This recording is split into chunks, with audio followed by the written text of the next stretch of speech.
quand Dieu surprend l'homme. À cause de l'aveuglement du péché, l'homme se dit que si Dieu existait vraiment ou s'il était vraiment puissant, il ferait telle ou telle chose. L'homme s'attend à ce que Dieu agisse comme lui, c'est-à-dire pour impressionner et se faire remarquer, mais contrairement à nos attentes, l'Éternel Dieu Tout-Puissant fait des choses dont la simplicité enfonce les incrédules et les orgueilleux.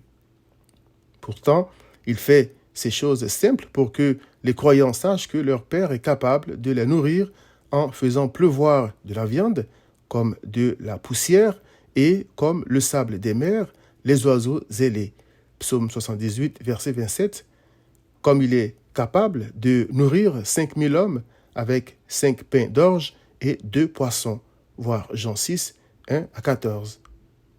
Aux pharisiens qui voulaient savoir quand viendrait le royaume de Dieu, Christ a répondu « Le royaume de Dieu ne vient pas de manière à frapper les regards. » Luc 17, verset 20. Les Juifs ont rejeté Christ parce qu'il n'avait pas l'apparence éblouissante d'un Dieu. Le prophète Isaïe a dit « Il n'avait ni beauté ni éclat pour attirer nos regards et son aspect n'avait rien pour nous plaire. » Isaïe 53, verset 2. Les gens étaient tellement déçus de son apparence qu'ils l'ont tué parce qu'il avait osé dire qu'il était l'égal de Dieu. Voir Jean 10, verset 30. Au cours de mes méditations dans les Actes des Apôtres, je suis tombé sur un exemple de ces choses si modestes que Dieu fait et dont la simplicité choque l'homme. J'en ai tiré la leçon suivante. Malgré sa toute-puissance, Dieu aime les choses simples. Je m'explique. Les Juifs cherchaient à tuer Saul ou l'apôtre Paul parce qu'ils prêchaient Christ dans les synagogues, voir Acte 9, 23. Il est écrit, au bout d'un certain temps, les Juifs se concertèrent pour le tuer et leur complot parvint à la connaissance de Saul.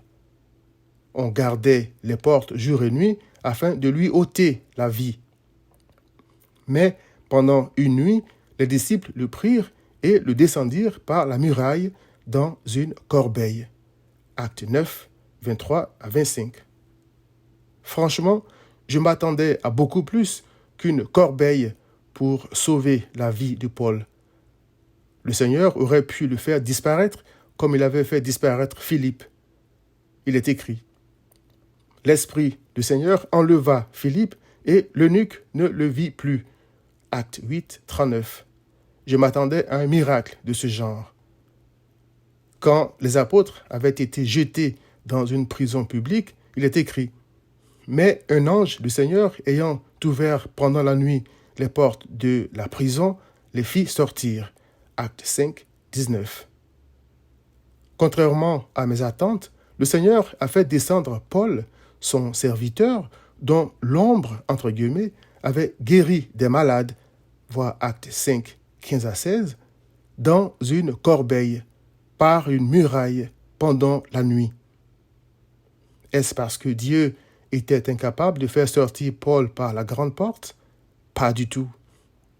Il est écrit, « Notre Dieu est au ciel, il fait tout ce qu'il veut. » Psaume 115, verset 3.